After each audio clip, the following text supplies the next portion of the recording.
ఇది అన్న గతంలో నేను కూడా అన్నా, నేనైతే చాలా మంది పట్టించుకోలే. తర్వాత వాళ్ళ చెల్లె అయిపోయింది, చెల్లె రాకరా చెల్లె అయిపోయింది. చెల్లె అయిపోయినాక మళ్ళీ ఇప్పుడు ఏమైంది, ఇప్పుడు సీఎం రమేష్ గారి పేరు. ఇవాళ బీఆర్ఎస్ కు వాళ్ళ పార్టీని నడుపుకునేటువంటి సత్తా లేదు, పార్టీని నడుపుకోలేని స్థితిలో బీఆర్ఎస్ పార్టీ ఉంది. పూర్తిగా అవినీతిలో కూరుకుపోయినారు. ఇలా మేం చెప్పు కాదు, నరేంద్ర మోడీ గారు నిజామాబాద్ బహిరంగ సభలో క్లియర్గా చెప్పాడు. సీఎం రమేష్ గారు చెప్పింది వాస్తవము. అసలు ఇంకో విషయం చెప్తా మీకు, ఇవాళ కేసీఆర్ కొడుకు కేసీఆర్ టికెట్ ఇవ్వలే ఫస్ట్ టైం. కేసీఆర్ కొడుకు కేసీఆర్ గారు టికెట్ ఇవ్వలే. అక్కడ సుధాకర్ గారు పోటీ చేస్తే ఇదే కేసీఆర్ కొడుకు పోయి సీఎం రమేష్ గారు కలిసి, నాకు మొన్న పార్లమెంట్ కలిసినప్పుడు ఇప్పుడు సీఎం రమేష్ గారికి చెప్తే సీఎం రమేష్ గారు వచ్చి కేసీఆర్ కలిసారు. అరే కేటీఆర్ పోటీ చేస్తారంటే వద్దు అక్కడ గెలవడు అని చెప్పన్నారు. అక్కడ కేకే మహేందర్ రెడ్డి గారు గెలుస్తారు, ఈయన గెలవడు అన్నారు. గెలవడు అన్న ఏం చేశారు, సీఎం రమేష్ గారు ఎట్లా ఒప్పించారు, కేసీఆర్ గారు ఒప్పించి సుధాకర్ గారు డ్రా చేయించారు. అప్పుడు పరిస్థితి ఏంది, కేసీఆర్ పరిస్థితి, కేసీఆర్ కొడుకు పరిస్థితి ముడతల షర్టు, రబ్బర్ చెప్పులు, ఆ ఫోటో చూసినమైతే అది. అప్పుడు సీఎం రమేష్ గారే ఆర్థిక సాయం చేసిండు. సీఎం రమేష్ గారే ఈ కేసీఆర్ కొడుకు ఆర్థిక సాయం చేసిండు. సీఎం రమేష్ గారు చేసిన ఆర్థిక సాయంతోనే నువ్వు ఎమ్మెల్యే అయినవు. ఇవాళ ఇది ఫ్యాక్ట్. ఇది బీఆర్ఎస్ నడుపుకోలేని స్థితిలో నువ్వు బీజేపీలో విలీనం చేద్దాం అనుకున్నావు. నరేంద్ర మోడీ గారు నిజామాబాద్ సభ వేదికగా క్లారిటీ ఇచ్చిండు. కేసీఆర్ గారు నారికి వచ్చిండు, నాకు ఆరోగ్యం బాగలేదు, నా కొడుకును ముఖ్యమంత్రి చేస్తా అని చెప్పన్నాడు. నేను క్లియర్గా మాది వారసత్వ రాజకీయాలకు మేము వ్యతిరేకం, మేము ఎట్టి బస్లో దాన్ని సహించము, మేము సపోర్ట్ చేయమని చెప్పి నరేంద్ర మోడీ గారు క్లారిటీగా చెప్పిండు. ఆ రోజు చెప్పిండు, బహిరంగ సభ వేదికగా చెప్పిండు. మేము మొదటి సీఎం రమేష్ గారికి అదే చెప్పారు, ఎందుకంటే వారసత్వ రాజకీయాలకు వ్యతిరేకం, మేము అవినీతికి వ్యతిరేకం. ఇవాళ బీఆర్ఎస్ పార్టీ ఏంది, ఎవరి పార్టీ బీఆర్ఎస్, బిడ్డ కొడుకు అల్లుడు ఇంకా సరకుడు కొడుకు తండ్రి, వీళ్ళ పార్టీ బీఆర్ఎస్ పార్టీ. ఎట్లా ఒప్పుకుంటాం మేము? దేశంలో కాంగ్రెస్ పార్టీ యొక్క వారసత్వ రాజకీయాల వ్యతిరేకంగా మేము ఫైట్ చేస్తున్నాం మేము. కాబట్టి నేను మళ్ళీ చెప్తున్నాను, మళ్ళీ పూర్తిగా అవినీతి కూరుకుపోయింది వాళ్ళు బీఆర్ఎస్ పార్టీ. మరి సీఎం రమేష్ గారు మాట్లాడిన దానికి ఇలా కేసీఆర్ కొడుకు సమాధానం చెప్పాలి. ఏదో మీడియా ఉంది కదని చెప్పి, అది ఏ భాష నేను ఎంత బాగా అనిపించింది అంటే, ఎవరి చలో చర్చకు సిద్ధమా, చర్చ వేదిక నేను ఏర్పాటు చేస్తాను. మీరు కరీంనగర్ హైదరాబాద్ చలో డే టు టైం కేసీఆర్ కొడుకు డిసైడ్ చేయమను, సీఎం రమేష్ గారిని రమ్మట, నేను ఇన్వైట్ చేస్తా, నువ్వు వస్తావా? రేవంత్ రెడ్డి గారి సంబంధం తప్పించుకునే మాటలు చెప్పక, మళ్ళా నువ్వు తప్పించుకునే మాటలు ఏదో అందరు ఇంటర్వ్యూ అని చెప్పక. నువ్వు సీఎం రమేష్ గారు సవాల్ చేసి నీకు సీఎం రమేష్ గారిని నేను ఇన్వైట్ చేస్తా, కరీంనగర్ వేదికనా హైదరాబాద్ వేదికనా చర్చకు నువ్వు సిద్ధమా? ఆయన చెప్పినటువంటి అనేక విషయాల మీద చర్చకు నువ్వు సిద్ధమా? పాపం సీఎం రమేష్ గారికి కేసీఆర్ కొడుకు నాస్తి కూడా తెలియదు. అందుకే నువ్వు నవ్వినవు దేవుడు అంటే నేను ఫోన్ చేసిన నిన్న అన్న, నువ్వు అట్లా వెంటకే దేవుడిని ఒట్టు పెడతారని ఆస్తి కూడా దేవుడు నమ్మ నాస్తి కూడా చెప్పిన. చర్చకు సిద్ధమా కేసీఆర్ కొడుకు చెప్పు, వేదిక మేము ఏర్పాటు చేస్తాం. దానికి కావాలి తప్ప వాళ్ళ దీనికి రేవంత్ రెడ్డి గారికి సంబంధం ఇలా.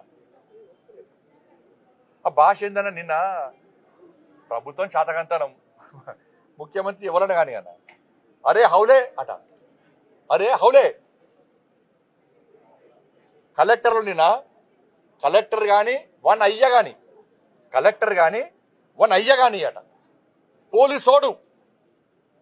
ఇది కేటీఆర్ కొడుకు వాడే భాష, ఇది కేసీఆర్ కొడుకు వాడే భాష. కలెక్టర్ కానీ వన్ అయ్య కానీ అట. ఇది అన్ని భాష,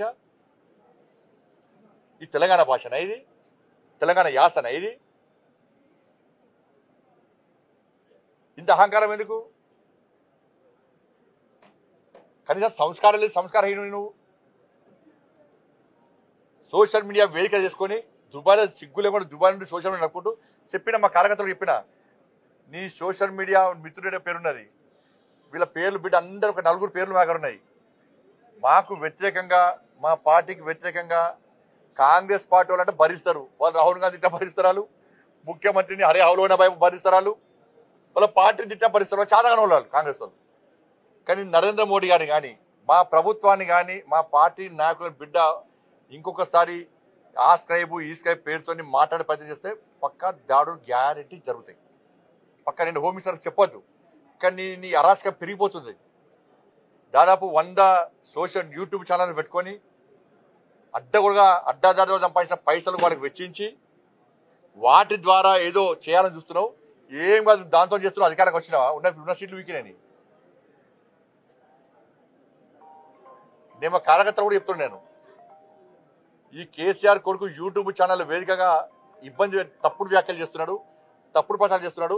ఎక్కడికక్కడ అడ్డుకోని దొరికిన అడ్డుకోని చలో కేసులు అయితే కేసులు అని.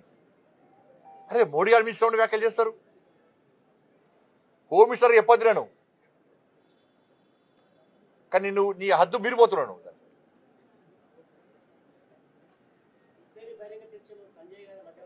పక్కా ఉంటా, పక్కా 100% ఉంటా. కరీంనగర్ వేదిక రెడీ, నేను వేదిక ఏర్పాటు చేస్తాను. నేను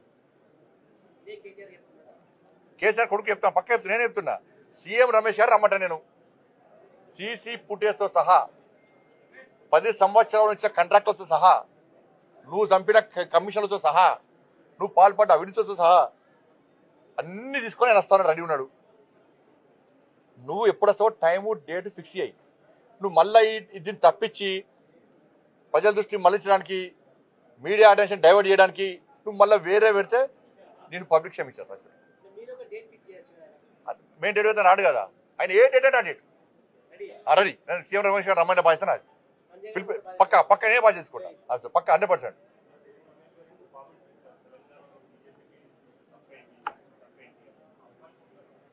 అన్న భారతీయ జనతా పార్టీ ఇప్పుడు మూడదానికి గిదే మీరు చేసిరన్న. మూడదానికి ఏం చేశారు? బీఆర్ఎస్ బీజేపీ ఒకటి కుంకుమం వచ్చారు. బీఆర్ఎస్ బీజేపీ ఒకటి కుంకుమం. ఇవాళ వాస్తవం బయటపడేది లేదా? ఇది మేము మొత్తుకొని కాదనంటే వదికు మీడియా చెప్పబడుతుంది, ఊళ్ళలో ప్రచారం చేస్తుంది. మా కుంభముడికి వేయాలి. ఇంకా దరిద్ర పాడుతో మేము పెట్టుకుంటామంటే కూడా వినపోతుంది మీరు. ఇలా వాస్తవాలు బయటపడ్డాయా లేదా?